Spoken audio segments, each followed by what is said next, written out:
Hi friends, ಎಲ್ಲರಿಗೂ ನಮಸ್ಕಾರ.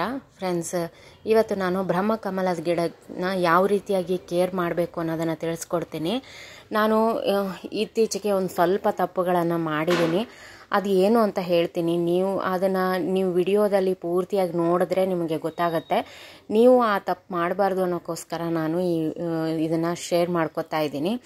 ನೋಡಿ, ಈ ಗಿಡದಲ್ಲಿ ಮೊಗ್ಗು ಕೂಡ ಬಂದಿದೆ, ಆಮೇಲೆ ಗಿಡ ಕೂಡ ಒಣಗೋಗಿದೆ. ಕೆಲವೊಂದು ಎಲೆಗಳು ಒಣಗಿದೆ, ಕೆಲವೊಂದು ಅರ್ಧ ಎಲೆಗಳು ಒಣಗಿದೆ, ಕೆಲವೊಂದು ಎಲೆಗಳಲ್ಲಿ ಈ ರೀತಿಯಾಗಿ ಹುಳ ಹತ್ಕೊಂಡಿದೆ. ಇದು ತುಂಬ ದಿನದಿಂದ ಆಗಿರುವಂಥದ್ದು. ನನಗೆ ಒಂದು ಸ್ವಲ್ಪ ಕೇರ್ ಮಾಡೋದು ಆಗಿಲ್ಲ, ಹಾಗಾಗಿ ಈ ರೀತಿಯಾಗಿದೆ. ನೋಡಿ, ಎಲೆಗಳೆಲ್ಲ ಚುಕ್ಕೆ ಚುಕ್ಕೆ ಬಂದೋಗಿದೆ. ಈ ರೀತಿ ಯಾಕೆ ಆಗಿದೆ ಅಂತ ಹೇಳ್ತೀನಿ ನಿಮಗೆ. ನಾನು ಸ್ವಲ್ಪ ತಿಂಗಳುಗಳಿಂದ ಗಾರ್ಡನಲ್ಲಿ ಅಷ್ಟಾಗಿ ಕೆಲಸ ಮಾಡ್ತಾ ಇಲ್ಲ, ಕೆಲವೊಂದು ಗಿಡಗಳನ್ನು ಗಮನಿಸಿಲ್ಲ, ಹಾಗಾಗಿ ಈ ರೀತಿಯಾಗಿ ಎಲೆಗಳೆಲ್ಲ ಒಣಗಿಬಿಟ್ಟು ಈ ಗಿಡ ಈ ರೀತಿಯಾಗಿದೆ. ಈಗ ಸೀಸನ್ ಸ್ಟಾರ್ಟ್ ಆಗ್ತಾ ಇದೆ ಇದರದ್ದು ಹೂ ಬಿಡೋದು. ನೋಡಿ, ನನ್ನ ಗಿಡದಲ್ಲಿ ಆಲ್ರೆಡಿ ಎಲ್ಲ ಕಡೆನೂ ಮೊಗ್ಗು ಬಂದಿದೆ, ಚಿಕ್ಕದಾಗಿ ಬಂದಿದೆ, ಕೆಲವೊಂದು ಸ್ವಲ್ಪ ದೊಡ್ಡದಿದೆ. ಕೆಲವೊಬ್ಬರ ಗಿಡದಲ್ಲಿ ಈಗಾಗಲೇ ಹೂಗಳು ಅರಳೋಕ್ಕೆ ಶುರುವಾಗಿದೆ. ನಮ್ಮೂರಲ್ಲಿ ಈಗ ಸ್ವಲ್ಪ ಬಿಸಿಲು ಕಡಿಮೆ ಆಗಿರೋದು, ಇನ್ಮೇಲೆ ಸ್ವಲ್ಪ ತಣ್ಣಗಾಗತ್ತಷ್ಟೇ. ಮಳೆ ಕೂಡ ಕಡಿಮೆ ಇದೆ ನಮ್ಮೂರಲ್ಲಿ, ಜಾಸ್ತಿನೂ ಇಲ್ಲ. ನೋಡಿ, ಹಾಗೆ ಇದೊಂದು ಕಡ್ಡಿ ಮುರಿದೋಗಿತ್ತು, ಅದನ್ನು ಕೂಡ ಹಚ್ಚಿದೆ ನಾನು ಲಾಸ್ಟ್ ಟೈಮು. ಅದರಲ್ಲಿ ಕೂಡ ಮೊಗ್ಗು ಬರೋಕ್ಕೆ ಶುರು ಆಗಿದೆ. ಸ್ವಲ್ಪ ಗಿಡಗಳ ಕೇರ್ ಮಾಡಬೇಕು. ಬರೀ ನೀರು ಹಾಕಿದ್ರೆ ಉಪಯೋಗ ಇಲ್ಲ. ಯಾಕೆ ಅಂದರೆ, ಮಣ್ಣಲ್ಲಿ ನಾವು ನೆಲದಲ್ಲಿ ಹಾಕಿದ್ರೆ ಅದಕ್ಕೆ ಏನು ಬೇಕೋ ಅಂಶ ಎಲ್ಲ ತೊಗೊಂಡ್ಬಿಡತ್ತೆ. ನಾವು ಪಾಟಲ್ಲಿ ಹಾಕಿರೋದ್ರಿಂದ ನಾವು ಗಿಡಗಳಿಗೆ ನಾವೇ ಕೊಡಬೇಕು. ಅದನ್ನು ನಾವು ಸರಿಯಾದ ಟೈಮಲ್ಲಿ ಕೊಡಬೇಕು, ನೋಡ್ಕೋಬೇಕು. ಅಂದರೆ ಮಾತ್ರ ಗಿಡಗಳು ತುಂಬ ಚೆನ್ನಾಗಿ ಇರುತ್ತೆ. ನೋಡಿ, ಈ ಗಿಡದಲ್ಲೂ ಕೂಡ ಇದರಲ್ಲೂ ಕೂಡ ಮೊಗ್ಗುಗಳು ಶುರು ಆಗಿದೆ. ನಾನು ಆ್ಯಕ್ಚುಲಿ ರೀಪಾಟ್ ಮಾಡೋಣ ಅಂತ ಅಂದ್ಕೊಂಡಿದ್ದೆ, ಯಾಕಂದರೆ ಇದ್ರ ಎಲೆಗಳು ತುಂಬಾ ಡಲ್ ಆಗಿದೆ ಫ್ರೆಂಡ್ಸ್. ಕೆಲವೊಂದು ಮಾತ್ರ ಫ್ರೆಶ್ ಆಗಿದೆ, ಉಳಿದಿದ್ದು ಅರ್ಧ ಎಲೆಗಳು ಡಲ್ ಆಗಿದೆ.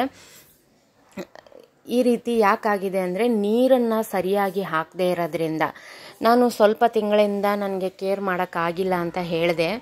ಯಾಕೆ ಅಂದರೆ, ಇದಕ್ಕೆ ನೀರು ಒಂದು ಸಾರಿ ನಾನು ಹಾಕ್ತಿದ್ದೆ, ಇನ್ನೊಂದು ಸಾರಿ ಮನೆಯವ್ರು ಹಾಕ್ತಿದ್ರು, ಇಲ್ಲಾಂದರೆ ಬೇರೆ ಯಾರಿಗಾದ್ರೂ ಹೇಳ್ತಿದ್ವಿ ಮನೆಯಲ್ಲಿ ಇಲ್ಲ ಅಂದ ತಕ್ಷಣ. ಅವಾಗೇನಾಗುತ್ತೆ, ನೀರು ಹಾಕುವಂಥ ಪ್ರಮಾಣ ಹೆಚ್ಚು ಕಡಿಮೆ ಆಗುತ್ತೆ. ಕೆಲವೊಮ್ಮೆ ಒಂದಿನ ಹಾಕಿದ್ಮೇಲೆ ನಾವು 4 ದಿನಕ್ಕೆ ಹಾಕ್ತೀವಿ, ಅಥವಾ 4 ದಿನ ಆಗಿಲ್ಲ ಅಂದರೆ 10 ದಿನಕ್ಕೆ ಹಾಕೋದು, ಈ ರೀತಿಯಾಗಿ ಆಗಿದೆ. ಹಿಂಗಾಗಿ ನೀರು ಸರಿಯಾಗಿ ಹಾಕದೇ ಇರೋದು ಒಂದು ರೀಸನ್ ಈ ಗಿಡಕ್ಕೆ. ಆಮೇಲೆ ಇದಕ್ಕೆ ಗೊಬ್ಬರ ಕೂಡ ನಾನು ಸರಿಯಾಗಿ ಕೊಟ್ಟಿಲ್ಲ. ಇದಕ್ಕೆ ಗೊಬ್ಬರ ಕೊಟ್ಟು ನನಗನ್ಸುತ್ತೆ 1 ವರ್ಷ ಆಗ್ತಾ ಬಂತು ಅಂತ. ಯಾಕಂದರೆ ಆವಾಗ ಹೂ ಬಿಡುವಾಗ ನಾನು ಕೊಟ್ಟಿದ್ದು, ಮತ್ತೆ ವಾಪಸ್ ಕೊಟ್ಟಿಲ್ಲ. ಸ್ವಲ್ಪ ಗೊಬ್ಬರ ಕೊಡಬೇಕಾಗಿತ್ತು ಗಿಡಕ್ಕೆ. ಯಾಕಂದರೆ ಹೋದ ವರ್ಷ ನಾನು ರೀಪಾಟ್ ಮಾಡಿರೋದು 1 ವರ್ಷ ಮೇಲೆ ಆಯಿತು, ಮತ್ತೆ ವಾಪಸ್ ರೀಪಾಟ್ ಕೂಡ ಮಾಡಿಲ್ಲ. ಈ ಸರಿ ರೀಪಾಟ್ ಮಾಡೋಣ ಅಂತ ಅಂದ್ಕೊಂಡೆ ಈ ಗಿಡ ನೋಡಿಬಿಟ್ಟು.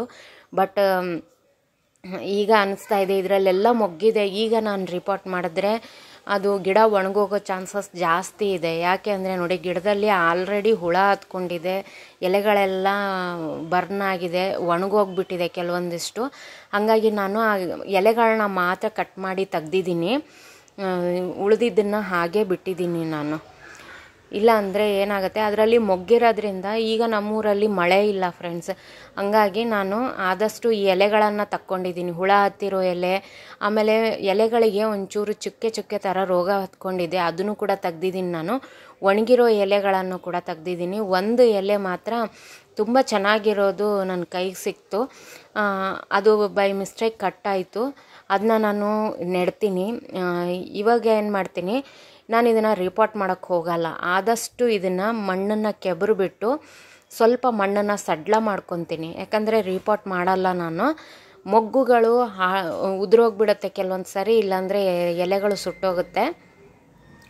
ಮಳೆ ಇದ್ದಾಗ ನೀವು ರೀಪಾಟ್ ಮಾಡಿದ್ರೆ ಏನೂ ಸಮಸ್ಯೆ ಆಗಲ್ಲ. ಮಳೆ ಇಲ್ಲದೆ ಇರಬೇಕಾದ್ರೆ, ಈಗ ಬಿಸಿಲು ಕೂಡ ಜಾಸ್ತಿ ಇದೆ ನಮ್ಮೂರಲ್ಲಿ, ಹಾಗಾಗಿ ನಾನೇನು ಮಾಡ್ತಾಯಿದ್ದೀನಿ, ಬರೀ ಮಣ್ಣನ್ನು ಸ್ವಲ್ಪ ಸಡ್ಲ ಮಾಡಿಬಿಟ್ಟು ಆ ಮಣ್ಣಿಗೆ ಒಂಚೂರು ಹೊಸ ಮಣ್ಣನ್ನು ಸೇರಿಸಿ ಗೊಬ್ಬರನ ಹಾಕ್ತಾಯಿದ್ದೀನಿ ಇವತ್ತು. ಇದಕ್ಕೇನಂದರೆ ಈ ರೀತಿ ಮಣ್ಣನ್ನು ಸಡ್ಲ ಮಾಡಿ ನೀವು ಗೊಬ್ಬರ ಹಾಕಿದ್ರೂ ಕೂಡ ತೊಂದರೆ ಇಲ್ಲ. ನಿಮಗೆ ರೀಪಾಟ್ ಮಾಡೋಕ್ಕಾಗಲ್ಲ ಅಂದರೆ ನೀವು ಈ ರೀತಿಯಾಗಿ ಕೂಡ ಮಾಡ್ಕೋಬೋದು. ನಾನಿಲ್ಲಿ ವೆಜಿಟೇಬಲ್ ವೇಸ್ಟ್ ಕೂಡ ನೀವು ಹಾಕ್ಕೋಬೋದು, ಬಟ್ ನಾನಿವತ್ತು ಹಾಕ್ತಾಯಿಲ್ಲ. ನಿಮ್ಮ ಹತ್ರ ಬೇರೆ ಯಾವುದು ಗೊಬ್ಬರ ಇಲ್ಲ ಅಂದಾಗ ನೀವು ವೆಜಿಟೇಬಲ್ ವೇಸ್ಟನ್ನು ಒಂದು ಕಡೆ ಮಣ್ಣನ್ನು ತೆಗೆದು ತೋಡ್ಬಿಟ್ಟು ಅದರಲ್ಲೇ ನೀವು ವೆಜಿಟೇಬಲ್ ವೇಸ್ಟ್ ಹಾಕಿಬಿಟ್ಟು ಇಡ್ಬೋದು. ಈಗ ನಾನಿಲ್ಲಿ ಏನು ತೊಗೋತಾ ಇದ್ದೀನಿ ಅಂದರೆ ಬೇವಿನ ಹಿಂಡಿ, ಆಮೇಲೆ ಒಂದು ಸ್ವಲ್ಪ ವರ್ಮಿ ಕಂಪೋಸ್ಟನ್ನು ಸೇರಿಸ್ಕೊತಾ ಇದ್ದೀನಿ. ಒಂದು ಬೊಗಸೆಯಷ್ಟು ವರ್ಮಿ ಕಂಪೋಸ್ಟ್ ಇಲ್ಲಿ ಹಾಕ್ತಾಯಿದ್ದೀನಿ ನಾನು. ನಿಮ್ಮ ಹತ್ರ ವರ್ಮಿ ಕಂಪೋಸ್ಟ್ ಇಲ್ಲ ಅಂದರೆ ಏನೂ ತೊಂದರೆ ಇಲ್ಲ, ನೀವು ವೆಜಿಟೇಬಲ್ ವೇಸ್ಟ್ ತೊಗೋಬೋದು. ಇಲ್ಲಾಂದರೆ ಹಣ್ಣಿನ ಸಿಪ್ಪೆಗಳನ್ನು ತೊಗೊಳ್ಳಿ. ಅದು ಇಲ್ಲ ಅಂದರೆ ನೀವು ಬಾಳೆಹಣ್ಣಿನ ಸಿಪ್ಪೆ ಆ ಥರದ್ದೇನಾದ್ರು ಇದ್ದರೆ ಅದನ್ನು ಹಾಕಿ, ಇಲ್ಲಾಂದರೆ ಲಿಕ್ವಿಡ್ ಫರ್ಟಿಲೈಸರ್ಗಳನ್ನು ಹಾಕ್ತಾ ಹೋಗಿ. ನಾನಿಲ್ಲಿ ಬೂದಿ ಕೂಡ ಹಾಕ್ತಾಯಿದ್ದೀನಿ. ಬೇವಿನ ಹಿಂಡಿ ಬೂದಿ ಯಾಕೆ ಹಾಕ್ತಾಯಿದ್ದೀನಿ ಅಂದರೆ ನನ್ನ ಗಿಡದಲ್ಲಿ ನೀವು ನೋಡಿದ್ರಲ್ಲ ಹುಳ ಜಾಸ್ತಿ ಇತ್ತು, ಹಾಗಾಗಿ ನಾನು ಬೂದಿನ ಯೂಸ್ ಮಾಡ್ಕೋತಾ ಇದ್ದೀನಿ. ಬೂದಿ ತುಂಬಾ ಒಳ್ಳೆಯದು. ಆಮೇಲೆ ಹೂಗಳು ಬರೋ ಟೈಮಲ್ಲೂ ಕೂಡ ಬೂದಿನ ನಾವು ಹಾಕಿದ್ರೆ ತುಂಬ ಚೆನ್ನಾಗಿ ಹೂಗಳೆಲ್ಲ ಬಿಡುತ್ತೆ, ಹೂವಿನ ಸೈಜು ದೊಡ್ಡದಾಗುತ್ತೆ, ಆಮೇಲೆ ಮೊಗ್ಗುಗಳು ಬರೋಕ್ಕೂ ಕೂಡ ಶುರುವಾಗುತ್ತೆ. ಪೊಟ್ಯಾಷಿಯಮ್ ರಿಚ್ ಆಗಿರುವಂತಹ ಒಂದು ಸ್ಟೋರೇಜ್ ಇದು ಈ ಒಂದು ಬೂದಿ. ಇದನ್ನು ನೀವು ಗಿಡಗಳಿಗೆ ಹೂವು ಬರುವಂಥ ಗಿಡಗಳಿಗೆಲ್ಲ ಹಾಕ್ಕೋಬೋದು. ನಾನು ಬೂದಿನ ಯಾವ ರೀತಿಯಾಗಿ ಯೂಸ್ ಮಾಡೋದು ಅಂತ ಕೂಡ ನಿಮಗೆ ಒಂದು ವಿಡಿಯೋದಲ್ಲಿ ತೋರಿಸಿದ್ದೀನಿ, ಅದನ್ನು ಫರ್ಟಿಲೈಸರ್ ಥರ ಯೂಸ್ ಮಾಡೋದು. ಈಗ ನೋಡಿ ಎಲ್ಲನೂ ಮಿಕ್ಸ್ ಮಾಡಿ ಇದಕ್ಕೆ ಹಾಕ್ತಾಯಿದ್ದೀನಿ. ಹಾಕೋಕ್ಕೆ ಅನುಕೂಲ ಆಗುತ್ತೆ ಅನ್ನೋಕ್ಕೋಸ್ಕರ ನಾನು ಈ ರೀತಿಯಾಗಿ ಹಾಕ್ತಾಯಿದ್ದೀನಿ. ಈಗ ಒಂದು ಸ್ವಲ್ಪ ಬೇರೆ ಮಣ್ಣನ್ನು ನಾನು ಇದಕ್ಕೆ ಸೇರಿಸ್ತಾ ಇದ್ದೀನಿ. ಈ ರೀತಿ ಮಾಡೋದ್ರಿಂದ ನಿಮಗೆ ರೀಪಾಟ್ ಮಾಡೋದು ತಪ್ಪುತ್ತೆ. ನೀವು ಬೇರೆ ಯಾವ ಗಿಡ ಬೇಕಾದರೂ ನೀವು ಇದೇ ರೀತಿಯಾಗಿ ಮಾಡ್ಕೋಬಹುದು. ಇವಾಗ ನಿಮಗೆ ರೀಪಾಟ್ ಮಾಡೋಕ್ಕಾಗಲ್ಲ, ಅದರಲ್ಲಿ ಕಾಯಿ ಹಣ್ಣು ಈ ರೀತಿಯಾಗಿ ಏನಾದ್ರು ಇದೆ, ನಾವು ರೀಪಾಟ್ ಮಾಡೋದು ಬೇಡ ಅಂತ ಅನಿಸಿದ್ರೆ ನೀವು ಈ ರೀತಿಯಾಗಿ ಮಣ್ಣು ಮೇಲೆ ಹಾಕಿಬಿಟ್ಟು ಮುಚ್ಚಿದ್ರೆ ಸಾಕು ಫ್ರೆಂಡ್ಸ್. ಆಮೇಲೆ ಒಂದೆರಡು ಎಲೆಗಳು ಚೆನ್ನಾಗಿರೋದಿತ್ತನ್ನಲ್ಲ, ಅದನ್ನು ನಾನು ಇಲ್ಲಿ ಹಾಕ್ತಾಯಿದ್ದೀನಿ. ಹಾಗೆ ಇದಕ್ಕೆ ಮಣ್ಣೆಲ್ಲ ಹಾಕಿದ್ಮೇಲೆ ಚೆನ್ನಾಗಿ ಒಂದು ಸರಿ ನೀರು ಕೊಡಿ. ಒಂದು ಸ್ವಲ್ಪ ಕೆಳಗಡೆಯಿಂದ ಡ್ರೈನೇಜ್ ಹೋಲಿಂದ ನೀರು ಚೆನ್ನಾಗಿ ಬರಬೇಕು, ಅಲ್ಲಿ ತನಕ ನೀವು ಇದಕ್ಕೆ ನೀರನ್ನು ಹಾಕಬೇಕಾಗುತ್ತೆ. ಹಾಗೆ ನಾನು ಕಟ್ಟಿಂಗ್ ಏನು ಇಟ್ಟಿದ್ನಲ್ಲ ಅದಕ್ಕೂ ಕೂಡ ನಾನು ಹಾಕ್ತಾಯಿದ್ದೀನಿ. ಇದು ಒಂದು ಎಲೆಯಿಂದನೂ ಬರುವಂಥ ಗಿಡ. ಒಂದೇ ಎಲೆಯಲ್ಲಿ ನೀವು 4 ಕಟ್ಟಿಂಗ್ ಮಾಡಿಬಿಟ್ಟು ಇಟ್ಟರೂ ಕೂಡ ಇದರಿಂದ ಬರುತ್ತೆ. ನಾನು ಕೂಡ ಒಂದು ಎಲೆಯಿಂದನೇ ಇಷ್ಟು ದೊಡ್ಡ ಗಿಡ ಬೆಳೆದಿರೋದು ನನ್ನ ಹತ್ರ. ನೋಡಿ ಎಲ್ಲದರಲ್ಲೂ ಮೊಗ್ಗಿದೆ ಇದು. ಹೀಗಾಗಿ ನಾನು ಇದನ್ನು ರಿಪಾಟ್ ಮಾಡೋಕ್ಕೆ ಹೋಗಿಲ್ಲ, ಯಾಕಂದರೆ ತುಂಬ ಮೊಗ್ಗಿದೆ. ನನಗೆ ಈ ಗಿಡ ನೋಡಿಬಿಟ್ಟೆ ಇದರಲ್ಲಿ ಹೂ ಬರುತ್ತಾ ಇಲ್ವಾ ಅಂತ ಡೌಟ್ ಇತ್ತು, ಬಟ್ ಆದರೂ ಮೊಗ್ಗುಗಳು ಇದೆ ಇದರಲ್ಲಿ. ನೋಡಿದ್ಮೇಲೆ ತುಂಬಾ ಖುಷಿ ಆಯಿತು ಮೊಗ್ಗುಗಳನ್ನು.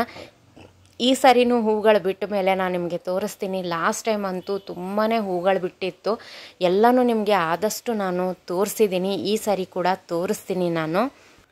ಕೆಲವೊಬ್ಬರು ಗಿಡದಲ್ಲಿ ಹೂ ಬಿಟ್ಟಿರಲ್ಲ, ಅಂಥವ್ರು ಏನು ಮಾಡಿ, ಹೂ ಬಿಡಬೇಕು ಅಂದರೆ ನೀವು ಒಂದು ಸ್ವಲ್ಪ ಮಳೆಗೆ ಗಿಡನ ತೊಗೊಂಡೋಗಿಡಿ.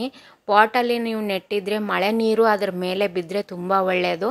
ನಿಮಗೆ ಮಳೆ ನೀರು ಬೀಳೋ ಕಡೆ ನಿಮಗೆ ಇಡೋಕ್ಕಾಗಲ್ಲ ಅಂದರೆ ಆ ಮಳೆ ನೀರನ್ನು ಶೇಖರಣೆ ಮಾಡಿಬಿಟ್ಟು ಆ ಪಾಟಿಗೆ ಹಾಕಿ, ಆಮೇಲೆ ಎಲೆಗಳಿಗೆ ಉದುರಿಸಿ. ಯಾಕೆಂದರೆ ಮಳೆಗಾಲದಲ್ಲಿ ಏನು ಮಳೆ ನೀರು ನೀವು ಶೇಖರಿಸಿಟ್ಕೊಂಡ್ರೆ ಅದೊಂದು ರೀತಿ ಫರ್ಟಿಲೈಸರ್ ಥರ ವರ್ಕ್ ಆಗುತ್ತೆ. ತುಂಬಾ ಮ್ಯಾಜಿಕ್ ಅಂತಲೇ ಹೇಳ್ಬೋದು ಆ ನೀರು. ಒಳ್ಳೆ ಫರ್ಟಿಲೈಸರು, ಅದನ್ನು ಯೂಸ್ ಮಾಡ್ಕೊಳ್ಳಿ. ಆಮೇಲೆ ಇದಕ್ಕೆ ಬಾಳೆಹಣ್ಣಿನ ಸಿಪ್ಪೆ ಫರ್ಟಿಲೈಸರ್ನ ನೀವು ಯೂಸ್ ಮಾಡ್ಕೊಳ್ಳಿ. ಅದನ್ನು ಕೂಡ ನಾನು ಯಾವ ರೀತಿ ಮಾಡೋದು ಅಂತ ವಿಡಿಯೋ ಹಾಕಿದ್ದೀನಿ, ಯಾರು ನೋಡಿಲ್ಲ ಅಂದರೆ ನೋಡಿಬಿಟ್ಟು ಅದನ್ನು ಯೂಸ್ ಮಾಡ್ಕೊಳ್ಳಿ. ಹೂಗಳು ಬರೋದಕ್ಕೆ ತುಂಬಾ ಒಳ್ಳೆಯದು. ಆಮೇಲೆ ಬೂದಿ ಇದ್ದರೆ ಕಂಪಲ್ಸರಿಯಾಗಿ ಬೂದಿ ಕೂಡ ನೀವು ಹಾಕಿ, ಅದರಿಂದ ಕೂಡ ನಿಮಗೆ ಹೂಗಳು ತುಂಬ ಚೆನ್ನಾಗಿ ಬರುತ್ತೆ. ಯಾವುದೇ ಕೆಮಿಕಲ್ ಇಲ್ಲದೇ ನೀವು ಹೂಗಳನ್ನು ನಿಮ್ಮ ಗಿಡದಲ್ಲಿ ನೋಡ್ಬೋದು. ಈ ವಿಡಿಯೋ ಇಷ್ಟ ಆಗಿದ್ದರೆ ಒಂದು ಲೈಕ್ ಮಾಡಿ ಫ್ರೆಂಡ್ಸ್. Thank you.